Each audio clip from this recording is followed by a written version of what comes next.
E o Francisco vai fazer o preparo de hoje.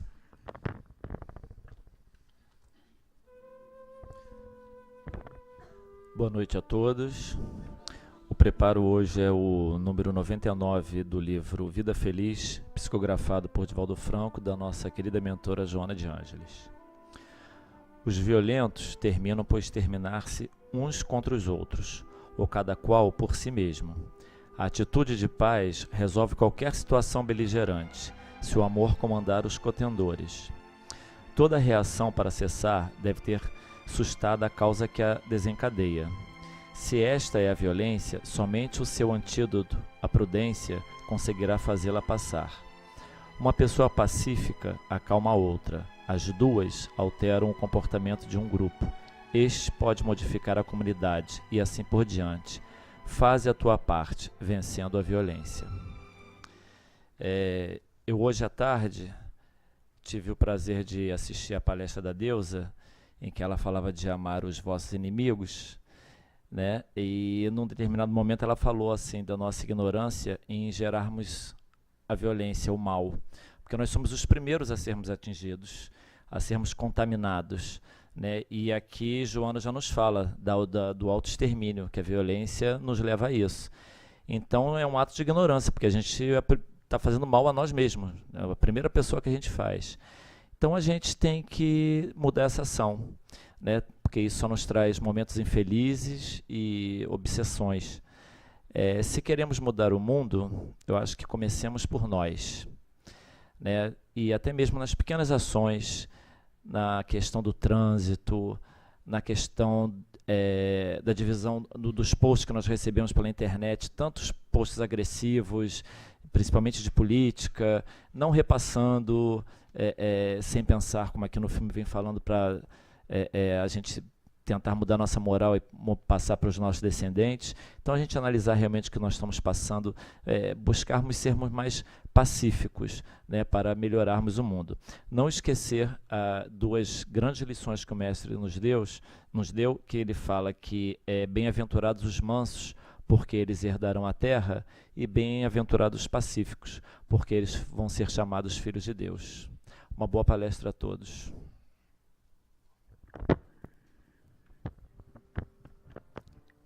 Jesus, amorável Mestre, amigo, que nos acolhe na noite de hoje, abrandando-nos o coração e a alma, pedimos a Ti que envolva-nos a todos em Sua bênção, e a Joana de Ângeles, que com seu carinho e a sua inspiração traga a alegria e as palavras a Deusa Nogueira, amiga querida desta casa, nos estudos que ela preparou para a noite de hoje. Graças a Deus.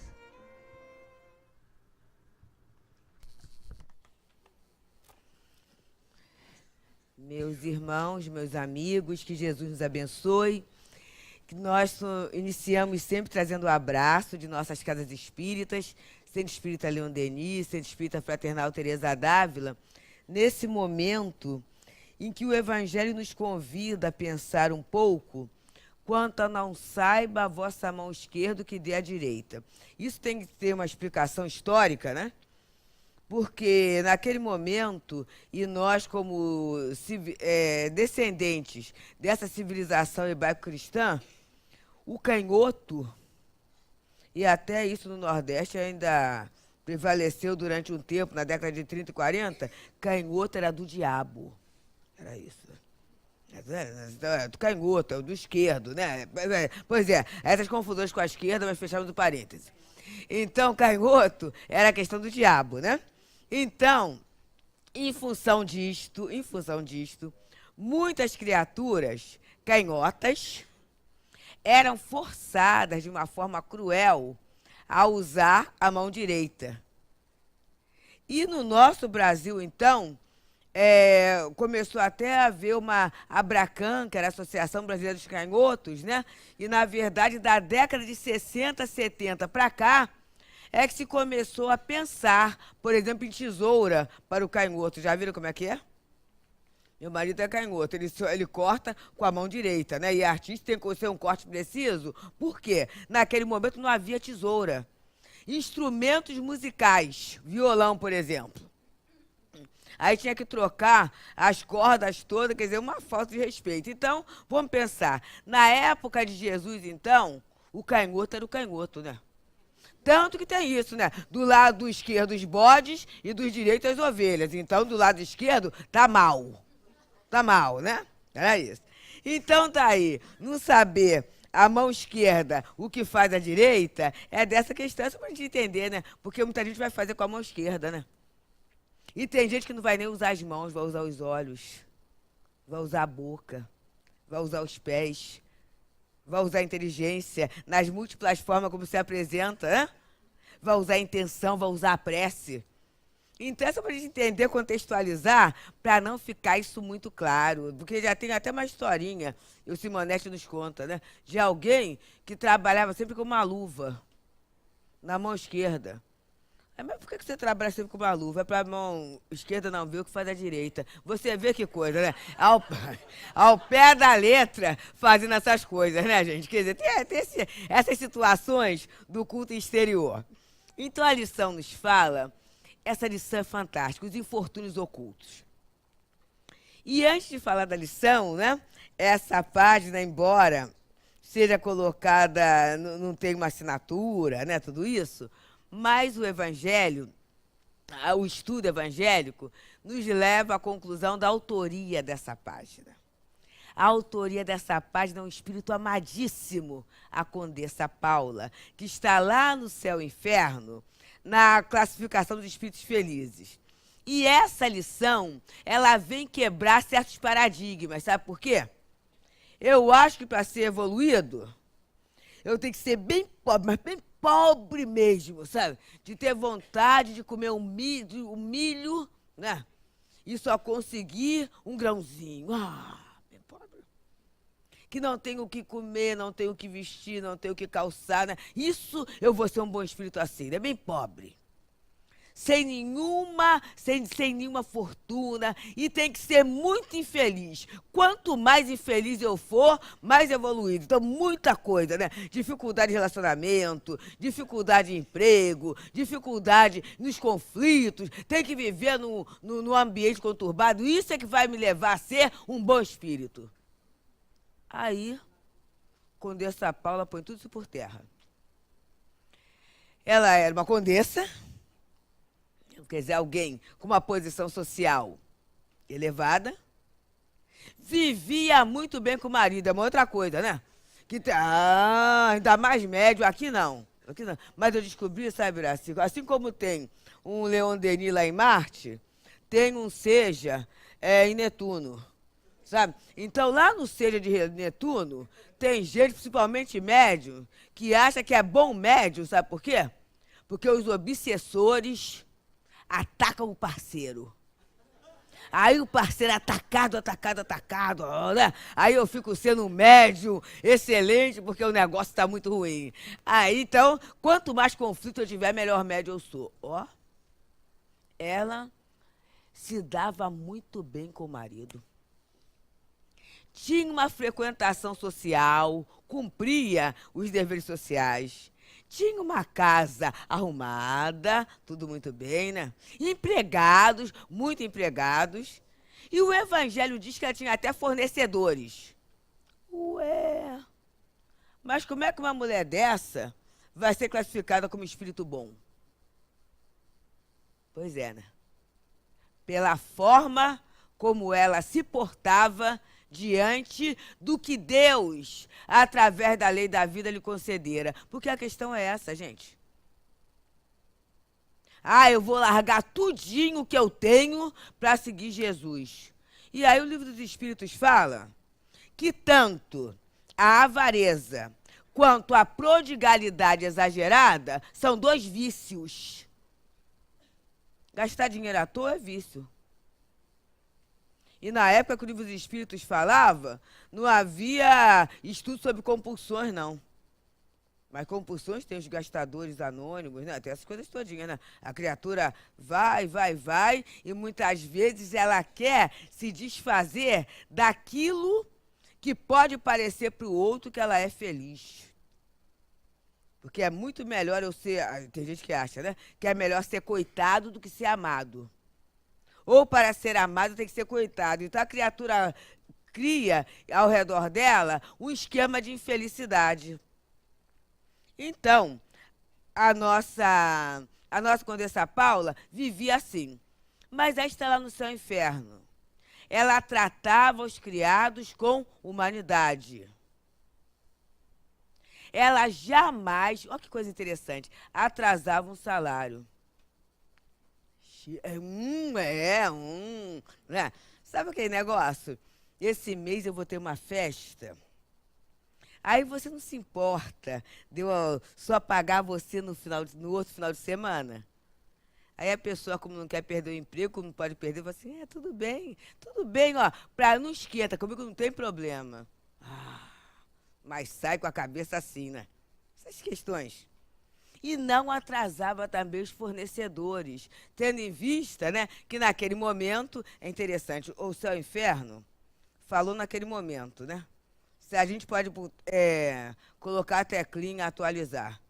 Naquele momento, dever aos fornecedores era um sinal de supremacia, né? É sinal que o outro precisa de mim. Isso era uma beleza, ela não fazia isso, não. Ela não atrasava um dia. Então, as promissórias, estava tudo em dia. Mas dentro da sua administração doméstica, está lá no seu inferno, ela administrava de tal forma que sobrava. Isso é sinal o quê? Desenvolvimento intelectual, né? Administrar bens é questão intelectual. Agora, administrar para quê? Aí é moral, para oferecer aos pobres. Só que ela fazia um trabalho assistencial maravilhoso e assim, bem assim, inovador. Porque naquele momento, a herança que havia era do século XVII, em que foi criada essa questão do benfeitor. Então, para ganhar o reino dos céus, e tinha lá até as plantas, né? Se a gente for no Museu Histórico Nacional, a gente vai ver que existe ainda. Alguns nobres, até do país, alguns portugueses e tudo, tinham um pedacinho da planta do céu onde iriam estar. É por isso que a desobsessão vive cheio, né? Porque tem gente que até hoje está achando que ainda tem, né? Tinha aquele pedacinho. Então, o pedaço dependia, né?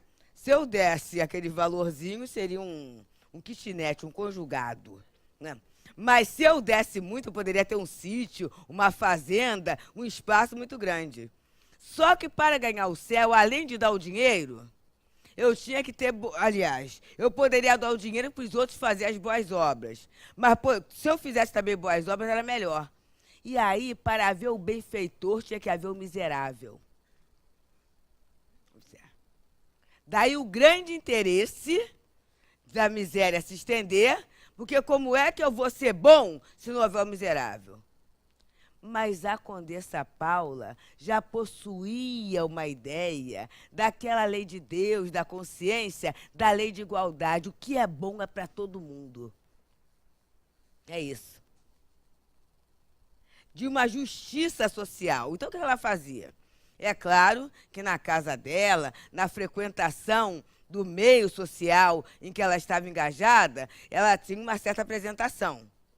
Mas quando ela ia para o trabalho social, na carruagem, ela se vestia de uma forma mais simples e levava a filha. Olha o trabalho educacional. Aqui não tem esse problema. Mas existem situações em que os pais não querem que a criança veja a dor. A criança e o adolescente. Isso vai causar um trauma muito grande. Não pode. Então, a criança não pode ir ao hospital, ver alguém doente, porque isso aí é um trauma muito grande. Não pode ver alguém que desencarnou. Não, porque isso aí é uma coisa muito séria. Então, a criança é criada num redoma, né? É a situação toda. E cresce assim. E aí depois eu vou achar muito estranho mesmo, que ele aproveite e viva de forma muito extravagante, mesmo que ao seu lado, pai, mãe, parentes, morram à míngua. Eu vou achar estranho. Mas eu não vou ver que isso é fruto, essa indiferença é fruto daquilo que eu defendi. Eu defendi de quê? Da vida, de uma realidade. Em que ele precisa facear para ele começar a trabalhar. E ela levava a filha. Ela levava a filha para os locais que ia. E chegando nos locais, fazia ela o quê? Tinha na carruagem uma provisão de tudo que a pessoa podia precisar. Olha que coisa interessante, né? Ela levava, entregava lá. E quase sempre eram o quê? Viúvas ou mulheres que os maridos estavam internados. No momento, a tuberculose, né? Era algo muito devastador, a tuberculose, a hanseníase, ou até presos, os presidiários. E ela confortava a família, oferecia os víveres, né, o que era necessário, ia ao local avisar aquela criatura, o chefe de família, né, que naquele momento uma sociedade patriarcal, ao chefe de família, que estava tudo bem, olha a tranquilidade, a paz mental que ela levava aquela criatura. Então, aí já era caridade moral, porque na cadeia, no hospital, ela não levava nada, mas levava essa informação que era tudo da criatura saber que a sua família estava amparada. E levava a filha. E a filha, então, o que a filha queria? Ela queria dar também, claro que queria. A criança quer, né? Deixa que eu dou. E ela fala assim, o que vai adiantar eu passar às suas mãos coisas que você não adquiriu e não produziu? Produz de você mesma. Faz esses enfeites, essas questões, esses adornos, né? Que, na verdade, tentam os ricos, a quem pode, e aí sim você terá meios de comprar e dar. Olha que interessante, hein? Olha a Condessa Paula educadora. Ela não criava facilidade. Ela trabalhava a criatividade do outro e deixava o livre-arbítrio. E aí, o infortúnio... Então, o Evangelho vem dizendo o seguinte, né? Que certo dia, ela vai a uma daquelas casas. Aliás, vai à casa dela, né? Naquele momento, um castelo, um palácio, alguma coisa assim. Uma daquelas crianças que ela amparava, de uma família amparada. Vender alguns doces, algumas coisas que a mãe havia feito. Quando a criatura entra e vê quem mora ali, fica espantado. É a mesma senhora que oferecia, que ajudava a sua família. E ela fala assim, não diz nada a ninguém. E o texto evangélico é belíssimo, falando assim fazia Jesus. Olha que coisa bonita. E aí a gente já começa a ver esse paradigma. Vamos começar a observar uma primeira questão, né? Como é que eu dou? E o que eu dou? Como eu dou? Será válido eu trabalhar, conseguir mais para doar mais? É uma questão. Porque tem gente que fala assim, não quero nem ter, não quero nem saber. Mas tem gente que fala assim, quando eu ganhar... E no outro dia eu falava, né? Quase apanhei, né? Mas eu falei, né? Aquela criatura da Vila Cruzeiro que teve o azar de ganhar a Mega Sena. Porque é um grande azar, né? E azar não é palavra de espírita, não, hein? Mas eu estou falando por causa disso mesmo. Vocês já pensaram? A pessoa vive numa comunidade que ferve, né? E que há mais ou menos o controle. Aí alguém virou para mim e falou assim, mas se fosse eu, eu ia ficar 2 anos sem fazer nada. Dava um jeitinho na casa, mas eu não ia fazer nada. Aí eu falei assim, pois é, porque você tem. Agora eu quero ver quem não tem. A primeira coisa vai ser dar, né, R$ 100 na mão da criança para comprar uma caixa de bombom. Ó, vai lá, meu filho, compra um bombom, né? Aí fala para a mulher, senhora, vai lá no salão, né? Naquele salão bacana e dá uma repaginada aí, né? E começa a fazer. Aí daqui a pouco a vizinha fala assim, e o que tá vendo aí? Ih, olha só. Estão saindo para comer fora? Ih... E não é o churrasquinho que tá vendendo ali, não? Ih, o que tá vendo, né? E aí, daqui a pouco, as pistas são dadas, né? O mínimo que pode acontecer é uma fila de pedintes.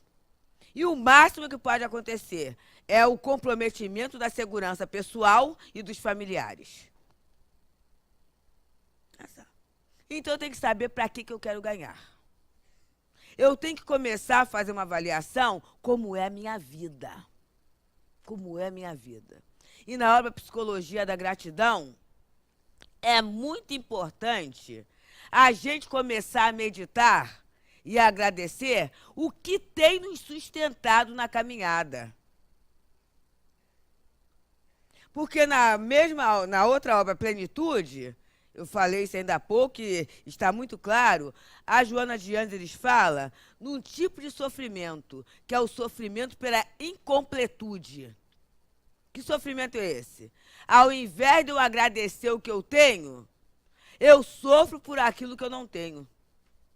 E ainda há pouco, ali na cantina, conversávamos com uma companheira sobre essa situação das aflições, né? E ela é uma trabalhadora da casa e eles fizeram ontem uma visita a uma família, né? E ela falava assim, puxa vida, né? Falta tanto. Eu falei assim, pois é, falta o essencial. Faltar o essencial não está na lei de Deus. Porque o essencial só falta pela nossa indiferença, pela nossa omissão. Então, quando falta o essencial, é nosso dever suprir o essencial. Agora, a nossa agonia é pelo essencial? A gente fica desesperado pelo supérfluo. A nossa criança, ela abre o armário e fala assim, a casa está pura. Pode estar cheio até aqui, mas é que não tem o biscoitinho na marca que ela quer, né? Nem o iogurte daquela marquinha, não tem aquilo, né? Nem a... Pois é. Então isso é supérfluo. Porque ninguém vai desencarnar por falta de biscoito, né? Biscoitite. Entende? Ou a biscoitinho não vai desencarnar. Não, né? Tem uma opção de médicos aqui, não vai desencarnar disso, né? Nem por falta de iogurte. E nós, mulheres, nem por falta de uma progressiva. Ninguém desencarna mesmo, mas não desencarna. Não desencarna com isso. Mas ai, de você marcar e naquele dia ligo do salão assim, querida, é que hoje ela teve que sair mais cedo para fazer o exame. Eu não quero nem saber que exame ela vai fazer. Se está doente, eu só estou sabendo que eu precisava tanto fazer. Era uma necessidade. Eu estava necessitada de fazer e não pude fazer. Olha só, gente. E fica agoniada. E ai de quem me pergunta, se está com essa cara, por quê?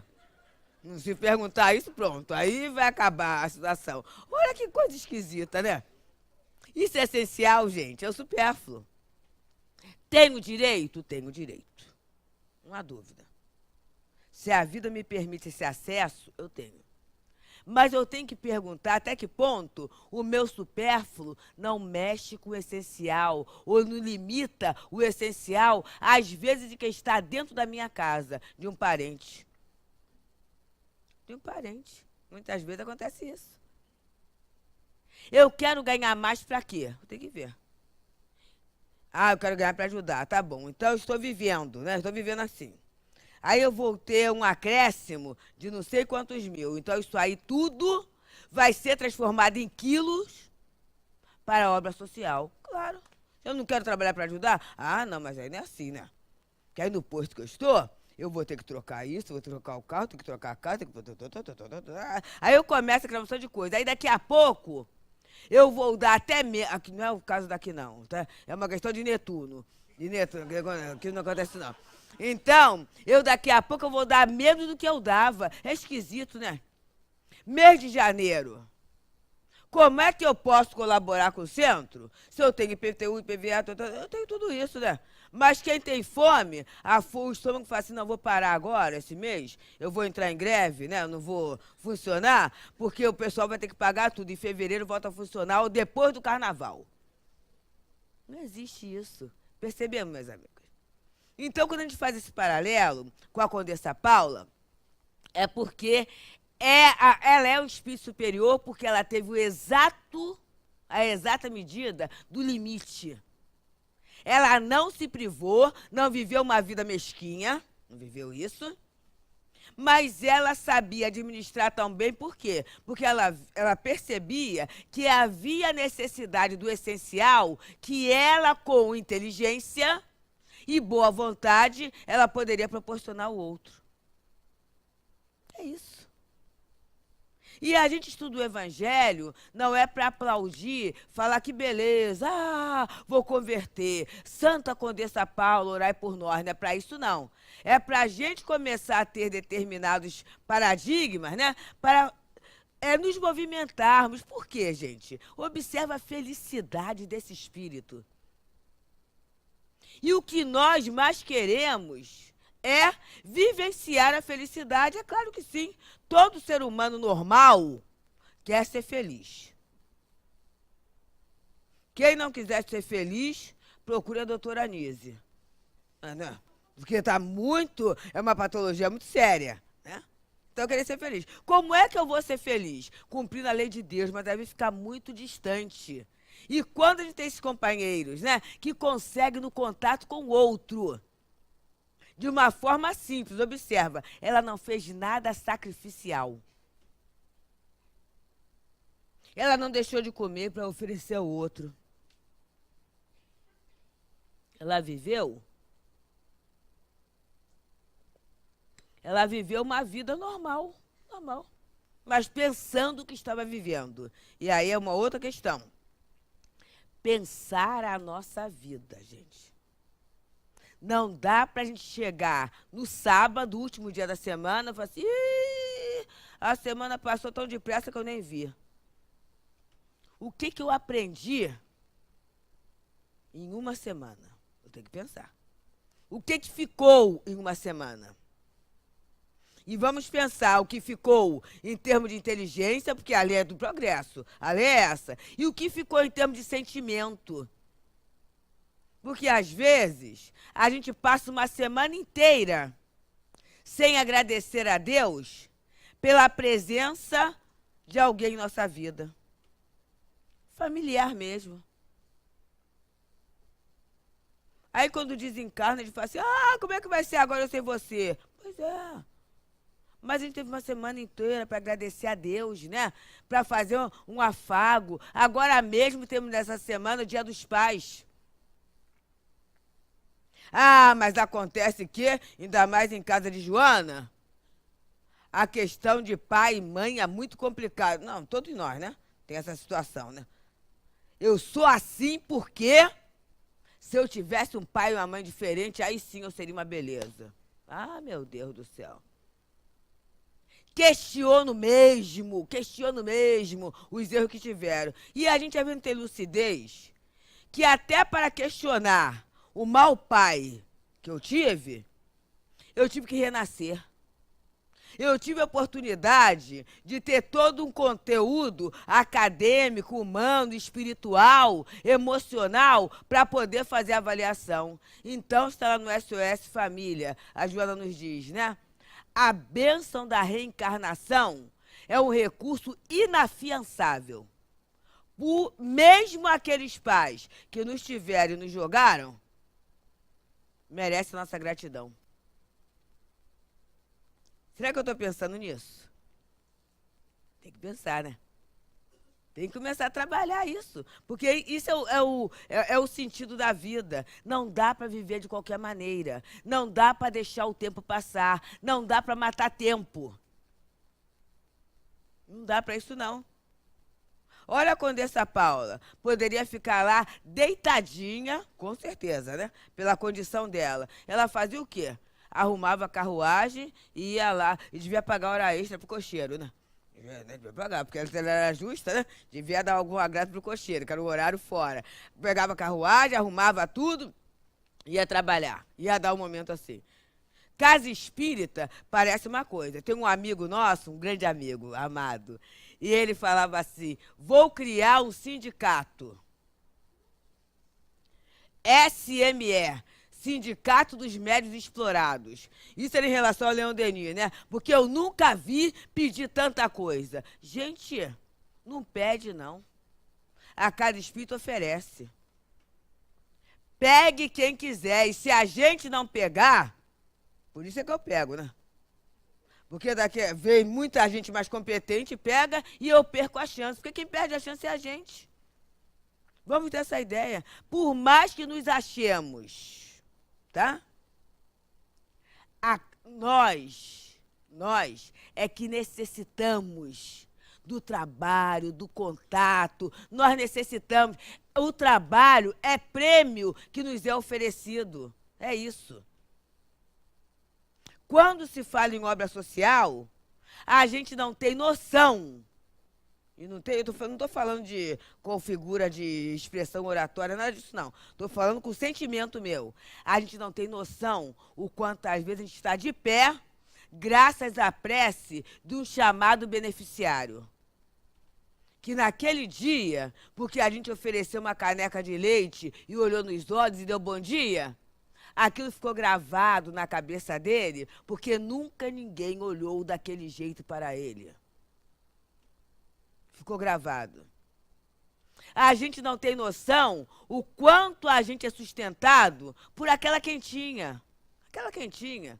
Que a gente foi lá embaixo, apanhou lá o isopor, né? Aí com a receita, e fez lá o macarrão, e botou a carne moída, e botou o ovo, e fechou, né? Às vezes até na pressa, e leva logo. E a criatura que recebeu e abriu falou assim: graças a Deus.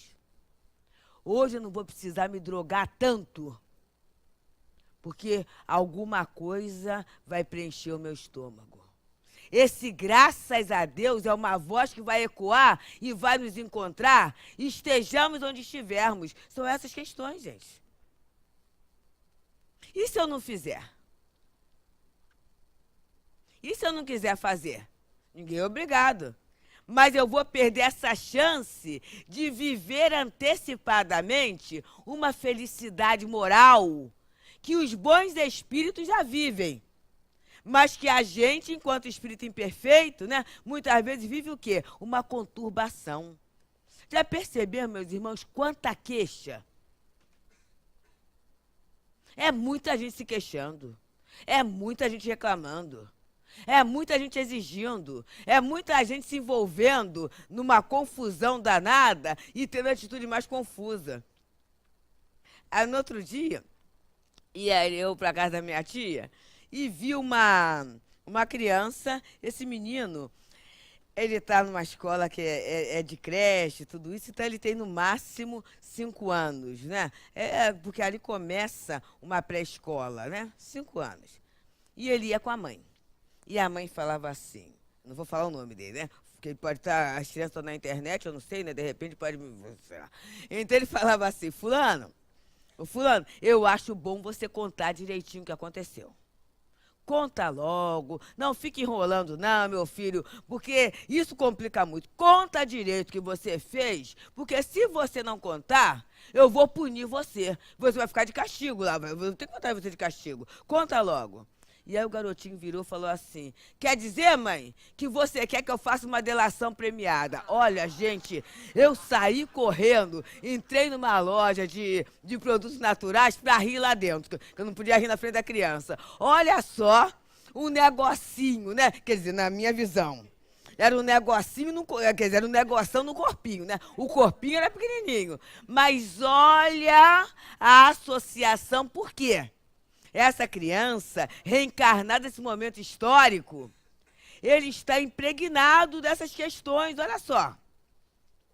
E se a gente não trabalha a evangelização, se a gente não apresenta Jesus, né? Amanhã, daqui a pouquinho, ele vai ser quem? Aquele que vai viver barganhando. Né?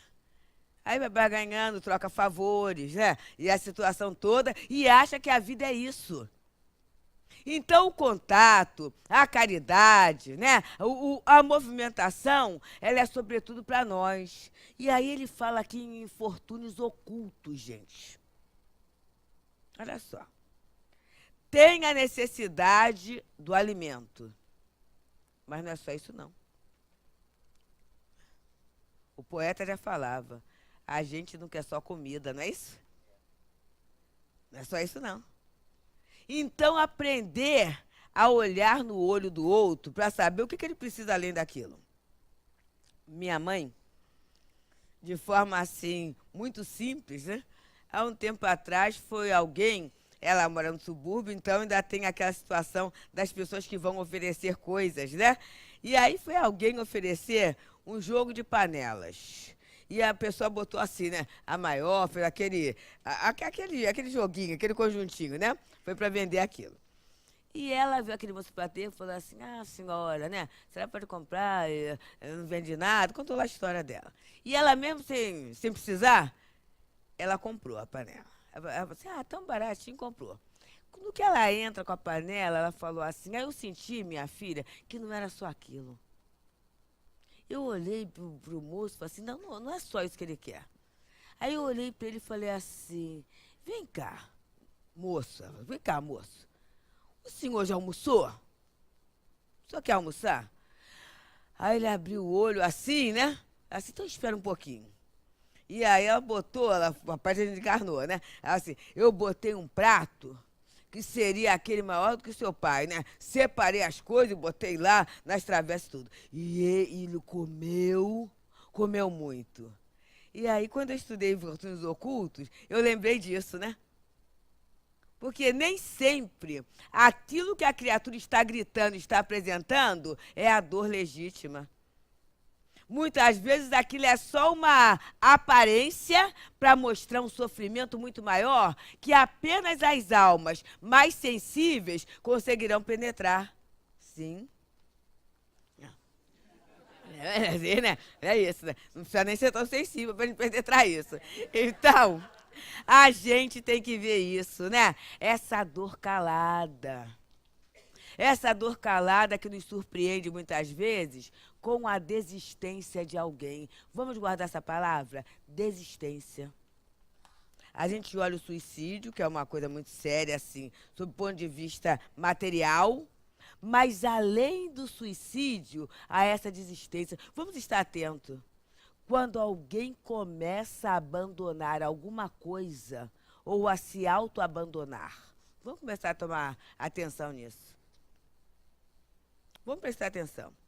Vamos ver que dor. Ah, mas fulano, aí começa o meu julgamento. Fulano não tem motivo nenhum para estar assim, ele tem tudo. O que é tudo? O que é tudo se o amor é a essência da vida? O que é tudo? Coisas não preenchem o vazio da alma. Coisas. Porque coisas qualquer um pode levar. Agora, a lembrança de um olhar, a lembrança de um abraço, a lembrança de um ouvido que nos ouviu, não é? Isso aí é algo que, pela vida de espírito, irá nos acompanhar. Então, o que será que aquela pessoa, às vezes, na nossa casa, qual será o infortúnio oculto que aquela criatura carrega? Vamos atender a quem grita, sim. Mas vamos olhar aquele outro que, às vezes, sem gritar, agradece as migalhas daquilo que a gente pode dar. Às vezes de atenção ou de algum recurso. Há no Bem-aventurados os Simples a história de um rapaz que reclamava, porque no terreno dele só dava batata. Então ele comia sopa de batata, batata cozida, batata assada, as coisas todas. Aliás, batata é um alimento bem versátil, né? Muita coisa feita com batata, né? Bem, aí ele reclamava, ah, meu Deus, eu sou o homem mais infeliz porque eu só vivo com batata, né? É só batata na minha vida. E aí um dia ele resolve ir para o outro lado, né? Da onde ele mora. Quando ele vai para o outro lado, descendo assim, a ladeira, ele vê que embaixo da casa dele havia uma pessoa dando graças a Deus. Sabe por quê? Se alimentava com as cascas de batata que ele jogava. É esse infortúnio oculto, tá? Que ele tem que ver. Que às vezes a criatura é tão pródiga de amor, de gratidão a Deus, que ela não reclama daquilo que nos sobra. Então vamos começar a observar isso, aprender, construir felicidade em nós. Vamos sair daquela posição de orfandade, ninguém me ama, ninguém me vê, como é que está, sou invisível, né? Não, não é isso não, gente. Somos filhos de Deus. E por isso Maria Dolores, através de Chico Xavier, ela nos diz assim: Deus te vê. Deus te vê, alma querida, quando te pões na trilha escura para ajudar aos filhos da amargura que tanta vez se vão, como sombras errantes ao relento, chagas pensantes no caminho, entre as nuvens de pó e as pancadas do vento, com saudade do pão. Deus te vê na mensagem de bondade com que suprimes ou reduzes as provações, as lágrimas e as cruzes dos que andam na rua sem ninguém. E agradece a posse que despendes no auxílio ao companheiro em desamparo. Seja um tesouro inesperado e raro, seja um simples vintém. Deus te vê quando estendes braço amigo aos que carregam lenhos de tristeza, doando-lhes o abrigo, o amparo, a mesa, o remédio, a camisa, o cobertor. E por altos recursos, sem que o saibas, manda que a lei te aumente os dons divinos em mais altos destinos para a glória do amor.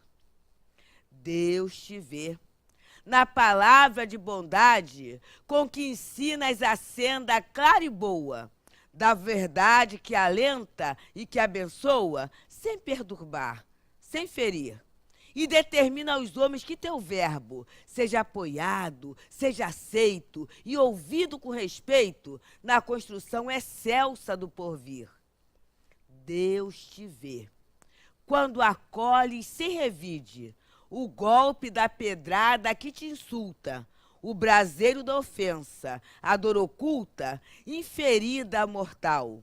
E te agradece o perdão espontâneo e sincero com que ajudas o céu, no trabalho fecundo, de extinguir sem alardes, entre a sombra do mundo, a presença do mal.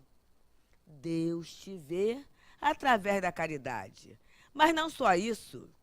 Em paz, calada e santa, pede a alguém que te siga e te garanta na jornada de luz. Por isso, onde estiveres, sofra humilhação, injúria, cativeiro, terás contigo por sublime companheiro nosso amado Jesus. Deus te vê. Que Deus nos abençoe. Muita paz.